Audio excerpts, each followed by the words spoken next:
Okay, well, sorry. Headphones a little wacky blue. We blah, blah, blah, blah. Yes, it is I, Hako, artist poet, PlayStation 4, Destiny 2, unprepared, unscripted, and unprofessional. It is a Sunday. It is the 10 o'clock hour here, PST, and I am going to be doing my usual bounty run for Gunsmith and possibly doing some spider stuff.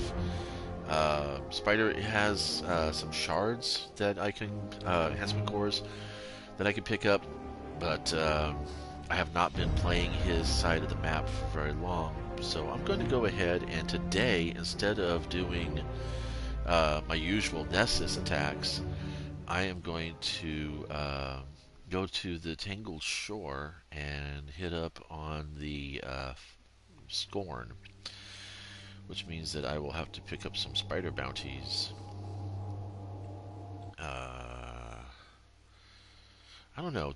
They don't really they only award XP and etheric spirals, so I don't really need to waste the glimmer on that.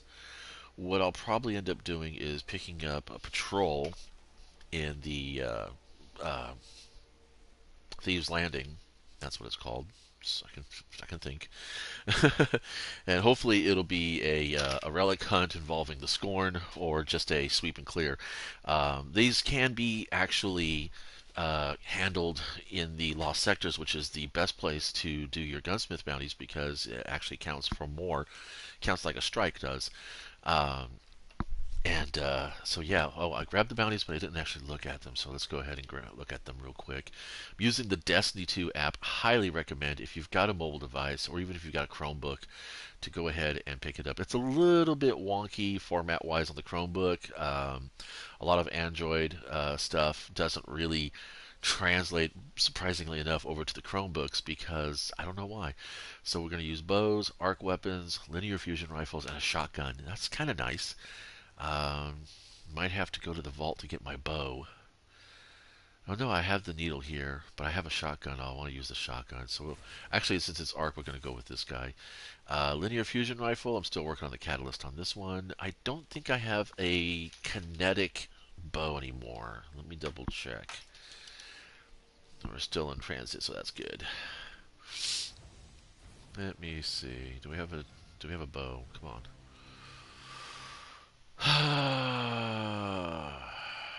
No, but that's all right. We don't need to worry about that. Okay, so we have some Scorn already. This is neato. Uh, just go ahead and give him a little bop, boink.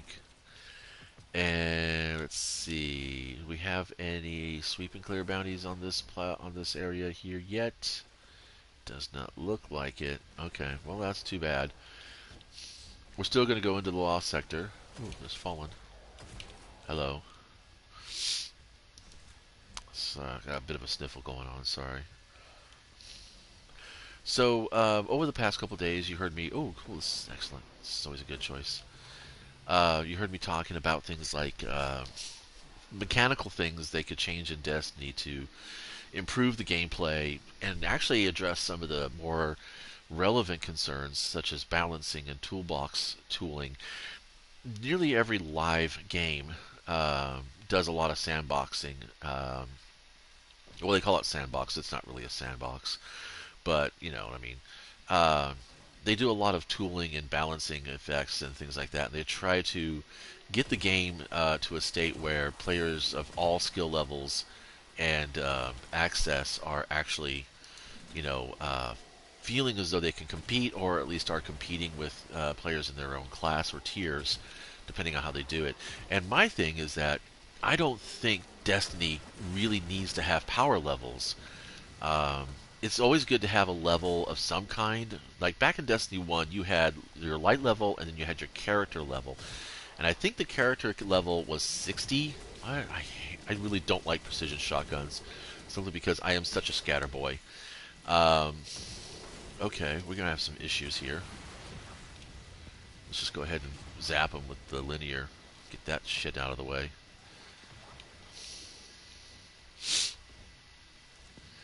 So back in Destiny 1, for a long time, they had character level and then they had power level. And character level determined whether you had access to common, uncommon, rare, and legendary equipment. And then once you could start earning legendary equipment, you could also have access to exotics. And this is kind of like the usual gateways for many of the. We'll just fine. Probably got to do something like that anyway. Um, Damn, really punching hard here. This is a lot of reasons why I also like Nessus. Is that the Vex are so organized. Scorn just kind of go all over the place.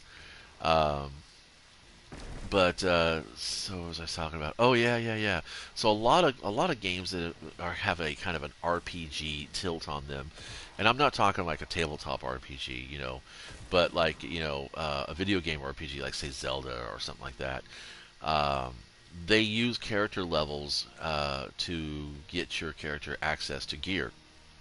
Now, the same thing goes for, like, say, we use another example that I play, Elder Scrolls Online. So, in Elder Scrolls Online, they have character levels, and then above character levels, they have champion points. Now, this is where, this is another reason why I also enjoy Artifact's Edge, is less running between the drop zone and the actual sector. Believe it or not, it's more efficient. But, you know, whatever. Um, So in Elder Scrolls Online, you have character levels that go up to, I think, to level 60, and then when you get to level 60, you start accessing what is known as champion points. Now, champion points are technically a level in itself because there's some champion level gear that that has is 150 and then 160, but champion points are like always increasing. And the way you use champion points, that's the thing too, is that champion points are actually used in Elder Scrolls. So the if you were to say that power level was kind of like, or light level was kind of like champion points back in Destiny 1, uh, our power level, our light level in Destiny 1 modified our overall damage and resilience or defense. But outside of that, it didn't influence anything like ability regenerations or super regeneration or cooldowns or anything like that. I'm basically saying the same thing. You can call it cooldown, you can call it regeneration rate, or whatever. That's all been determined by your gear. Now, supposedly, the higher grade the gear is, that would be the level of the gear, like epic, legendary. I don't think we have epic gear. We have legendary, we have rare and uncommon and common gear, and then we have exotic gear, which is its own little class. Anyway, the higher the rank of the gear, the better the stat rolls are supposed to be. But to be honest, I have had some rare cloaks that have had that. I mean, I've had rare pieces of armor that have had better mobility than some of my legendary stuff. And playing a hunter, mobility is more or less the most critical element. Yay! Ghost fragments are what I'm looking for because I want to make sure that I can collect some patrol bounties before going to Nessus. But anyway, back on to what my topic is. So in Elder Scrolls Online, you have champion points. Now the champion points directly relate to perks that you can unlock in the character's ability screens. And these perks influence damage output, ability regeneration, all kinds of things. They even influence, because there is a crafting system in Elder Scrolls, they even influence how rapidly you can farm, what your chances are farming rare items are, and all that kind of fun stuff. It does not actually influence how well or efficiently you can craft. That is actually in the crafting skills tree. Um, but it's a pretty straightforward and very understandable system. And the power creep in Elder Scrolls is kind of very well managed, in my opinion. Champion points, you don't really need them to play the basic game. They really kind of fall into effect when you start doing more pinnacle activity or end game activity. Things like master dungeons or what they call trials in Elder Scrolls is what we call raids. in Destiny, and there's a lot of difference, but there's also quite a significant similarity. So, in thinking about power level with Destiny, if they don't want to get rid of power level, yesterday I suggested that they could just eliminate power level altogether, just have a straight character level that determines when you can access certain amounts of gear or certain classes of gear. Um, and it gives new players a chance to level their character, gives them a finite goal to get to, and they know that once they get to level 60, the only thing they should be focusing on after that is improving the gear that they have. And that includes weapons, armors, ghosts. Making ghosts a bit more relevant than just throwing a mod or two on them. Plus, you also have the seasonal leveling of the artifact. You can just that could be your seasonal level goals will be just leveling the artifact just by going through XP, just by playing the game and getting experience points, and then having those experience points go into the artifact. Now, the other thing they could do to kind of, because I think the whole point about power levels is really about getting us to continue playing the game. Because after a certain point, a player will get comfortable with whatever loot they have, and they're just not going to want to, uh, go beyond that investment. They're going to want to just play the game. Or they're going to be, if they are collector types and they do need to have some kind of pursuit, then power levels is kind of like a soft goal that you can get to and feel some satisfaction to it. But I find that it actually gets in the way of a lot of different things. The meaning that when you're when you're leveling, like I said yesterday, if you're a PvP player, let's break it back down. Like I said, unscripted, unprepared. Sorry. Um, when you're a PvP player, you pick activities throughout the week and the month that prep you for the PvP endgame that you plan to play, which happens to be Iron Banner and Trials of Osiris. Now, the best analog for Trials of Osiris, from what I've been told, is Elimination, which is not a competitive game mode. It is an actual, Crucible mode, just a pace, Valor mode, if you will, because that's what it scores Valor points for you. Whereas Survival is the actual competitive mode that scores Glory points for you. Now, in Trials, scores you Glory points, even though it's based on a Valor point game mode. And here's the big difference between Glory and Valor. In Glory, uh, you are matched against people of similar power levels because power level can matter. Whereas in Valor, it doesn't matter what your power level really is because everybody is battle leveled. And what battle leveling means is that you have a spread of players that range from, say, let's take this season, say 1300 to 1320, which is not much of a difference. I mean, in Iron Banner, a 1310 versus a 1320 has a handicap. He has an ability to fight that 1320. He doesn't do quite as much damage, but he still does some damage. Whereas the 1320 versus the 1310 can basically one shot him, uh, and not take it's kind of skewed. So you want to kind of be in a lobby where you've only got a 5 point plus or minus difference between players, and that's what balancing and matchmaking is supposed to try to do for Iron Banner. Not so with Trials of Osiris. All bets are off. You go in with whatever power levels you are, and hopefully you match against a team who's either got bad skills or low power. The problem comes with when you train for those events. Now, Trials does last for, I think it is 4 days. You get Friday, Saturday, Sunday, and I think Monday. I have not played Trials in a while, mostly because I've been on a restriction. Because somebody reported me rather spammily, apparently, that my connection was so bad that it was impacting their ability to win games, um, which might have been a soft-handed way of accusing me of cheating. Which, I mean, yeah, I know I got some pretty janky internet sometimes. That's not really my fault. That is actually the infrastructure of my internet provider, and there's nothing I can do to improve that. I mean, I could be paying top dollar for maximum number of megabytes download, and that's not going to change the fact that every now and then, when there's more than a dozen of us at the same time on, that the internet fucking fails in this neighborhood.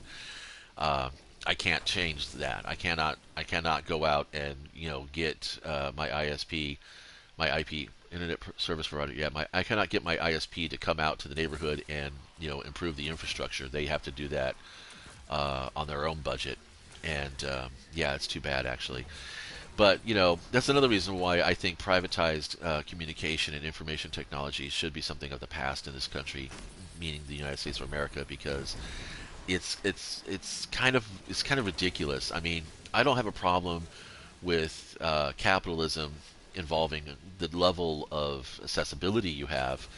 Obviously, those who can afford better should have better, but there's no point in paying better when everybody is being handicapped by the infrastructure that is just basically below middling actually. But anyway, I digress. That is similar actually point to the whole thing about playing Crucible, um, in that you have battle leveling throughout the week and the month. When you play Control, everybody is more or less battle leveled. It doesn't matter if you're 1350 or 1310. Um, you're going to give as equally as you get, and that is kind of the way Control is balanced, and it's a really good balance. Um, this is what is known as battle leveling, and in a sense, in my neighborhood, our internet is all battle leveled. It doesn't matter if you're paying $50 or $150, you're going to be getting the same rates of speed because the infrastructure can't support it. Now, then all of a sudden, Iron Banner comes along, and that 10-point spread between Guardians means something, and now you have to manage that in your training. So how do you manage that when you train in Crucible? You can't. The only other way you could do that is if you've got 12 players in your clan who are committed to playing Iron Banner on a regular basis and committed to training on a regular basis, where you set up that disparity. And honestly, at a certain point in your character's inventory, you really can't do that either, unless you go into collections and deliberately pull out the 1300 gear that is, oh, actually it's 1100, I think. If it lets me go into my collections. Blah blah blah blah blah blah blah blah. Here we go, weapons. So if I just wanted to randomly pull shit out, yeah, it's 1100. So you could set that up in a private match, but again, finding a clan that has participants that are willing to do that is, going to be difficult at best. Um, I do know there are some people out there who are pretty committed to the. What the fuck are you doing out here, little guy? Indeed. I don't remember. Okay. Yeah, alright. Whatever. I think I got my bow kills already done, so might be linear fusion rifles now? How many ghost shells do I have? I need, I think, 6 fragments.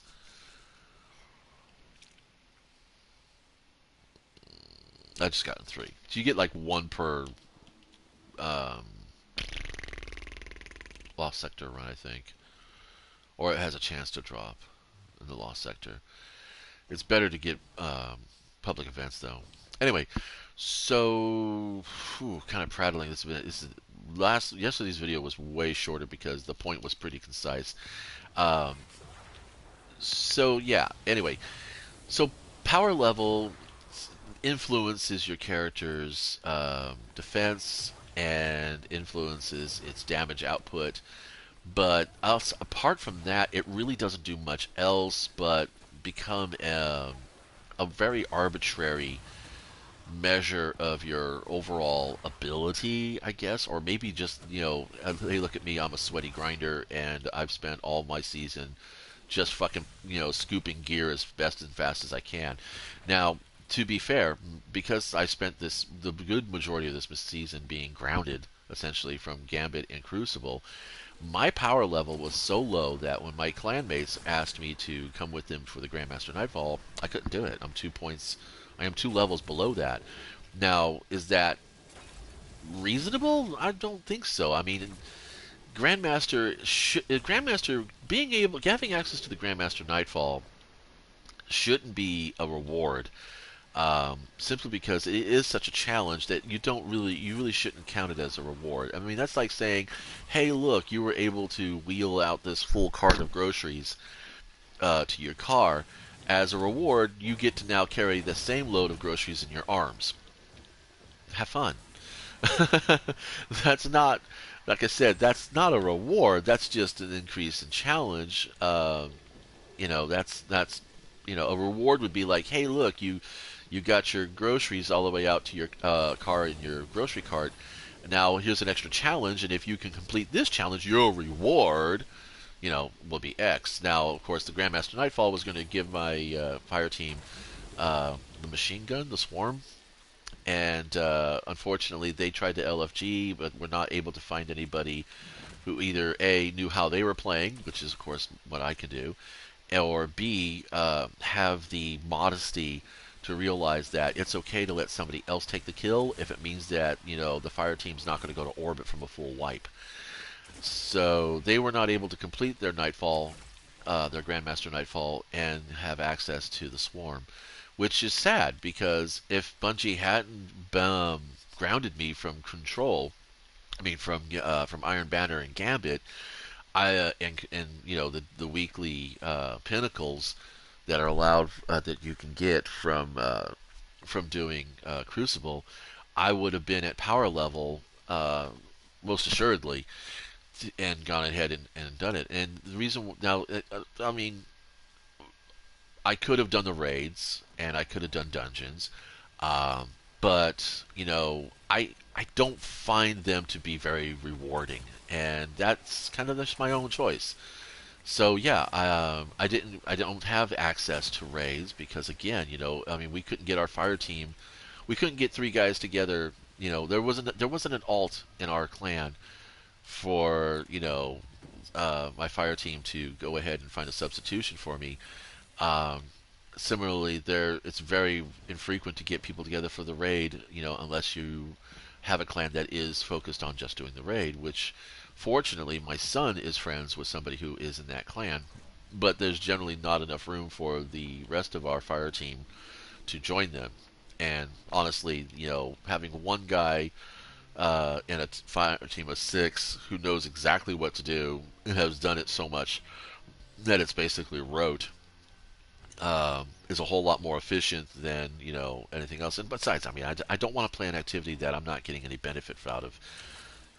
It's just kind of the way I feel, and I feel that I do get a benefit out of PvP and Gambit because one, the gear is decent, and two, I have a lot of fun playing short matches. I like playing short matches. So, speaking of reduced length and all that kind of crap, so I started thinking about the power level thing, and that you don't need to get rid of it, but if power points could be used in a different way, kind of like what champion points are being used in Elder Scrolls. Now, because yesterday I said that a game like Conan Exiles, it doesn't use power levels; it uses character level to unlock recipes that allow you to do better things in the game. For instance, like up to level 10, you can only play with tier 1 tools, which don't harvest as good, don't kill as fast, and don't defend as well. But then from like level 10 to level 30, you get to use tier 2 tools, which of course improve yourself. And then finally, when you get to level 60, which is the end game levels, level cap, I should say, you have access to all the recipes, all the areas. You can get into certain dungeons. You can collect, boss keys to unlock boss chests. Uh, you have more access. So if Destiny wants to go ahead and control access by way of levels, then power levels need to be something else. They need to go somewhere else. They need to either go away or become something um, like champion points, where you can apply them through your character's stats. So, for instance, if you have, like say, and don't do the power creep. You know, they don't need to have the power creep. I mean, ESO doesn't rank up their power levels, their champion points, on a seasonal basis. They do it at kind of an annually thing, and they'll and eventually what's going to happen is that you'll have enough champion points to fill in every perk on the champion tree, and then your character will be complete. Then you can roll a new character if you want to, or continue playing at maximum levels. And I think that a lot of people who just grind to level a character as the goal, that's not really good play. That's not good content. Um, it is more of a kind of a static video game kind of model, but I do think that if games are going to evolve to the point where players are going to be playing them on a daily basis, then there should be some reason to bring people into the game on a daily basis, and that should be allow them to get to level cap sooner, so that they can then work on improving their characters' skills, their playing skills, and their character skill gear. And it's just some suggestions. So the first suggestion is to just get rid of power level altogether. Go back to having character levels. Make it something. Make it something that is, you have to work for. So if you're like a brand new player, or you decide, well, I played a hunter now for so long, I'm going to go ahead and play a warlock. It's going to take you a season to get that warlock to maximum level where he can access exotics and legendaries and things like that.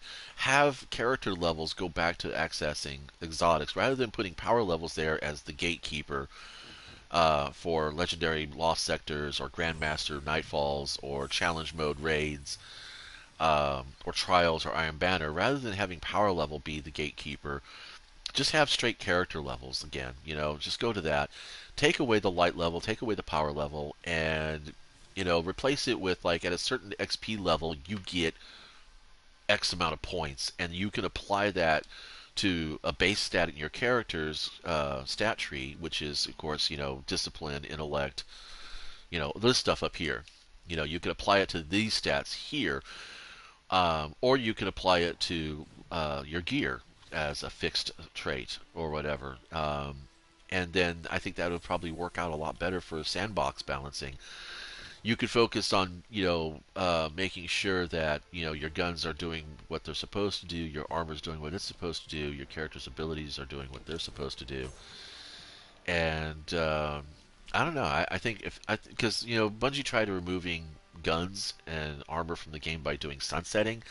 I don't think sunsetting, did quite what they wanted to do. They of course they got lots of pushback from it from the community, but also eventually they just decided, hey, we're just not going to do it, um, which is sad because I mean, yeah, I had a feeling that they were going to redact their so-called sunsetting thing, but I went ahead and I deleted a bunch of guns and gear that I really didn't need to, and I mean, it wasn't like I didn't have the vault space. I just did it because I figured, well, what the hell, let's move forward with the whole new plan.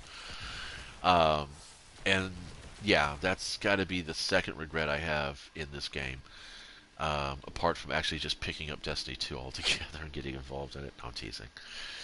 Um, but yeah, so think about it. Bungie, if you happen to stumble across this, I'll hashtag it and tag you guys. Maybe you'll see it, maybe you won't. Anybody else happens to stumble across this, think a little bit about the relevancy of power level and what the state of the game might be like without it. Um, do you think that if we got rid of power level, how would it influence things like you know players having access to Grandmaster Nightfalls? And because I mean, having higher power level, it, like I said, it does influence how much damage we deal with.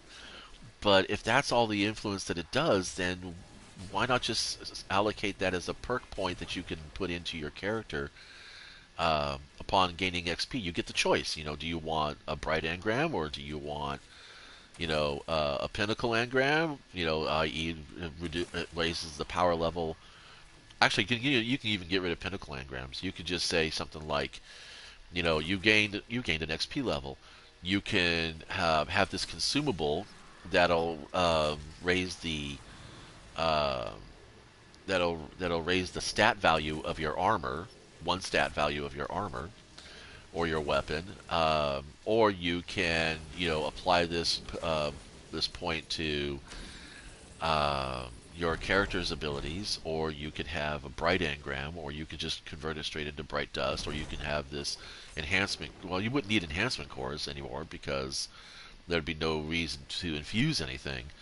Um, you can get rid of so many cumbersome mechanics if you just got rid of power level. Honestly, you really could. Because I mean, honestly, because right now I'm playing the game just to play the game for the most part. I'm doing gunsmith bounties to get enhancement cores so that I can level my gear, not so that I can infuse shit. I haven't infused anything in a very long time because I haven't gotten any pinnacles. And I'm getting so close to the end of the season now, there's no real point to infuse anything you have because it'll be a new season with new power creep, and I'll just get new armor that has the right power levels that will then give me access to content. So I've been getting enhancement cores to basically level up the items that I have, the weapons and the armor that I have, so that I can get masterworked armor, masterworked weapons, um, which will of course allow me more points to slot better mods. And that right there that's a really good mechanic to work for. And then I mean that's I'm saying if you got rid of power levels, then players could just focus on improving their gear in that way. And I mean there's still plenty in the game that hinges around that kind of a grind, um, or that kind of a farm. So I don't. Yeah, I'm just gonna wrap it here. It's been a little bit over 30 minutes, and thanks for stopping by. If you did, please, leave a comment and let me know what your thoughts are. What do you think the game state would be like if there wasn't a power level, and there was no more power creep in the game, and we just focused on farming materials to, improve the stats of our weapons and armor, and you know what things would be like. Anyway, thanks for stopping by.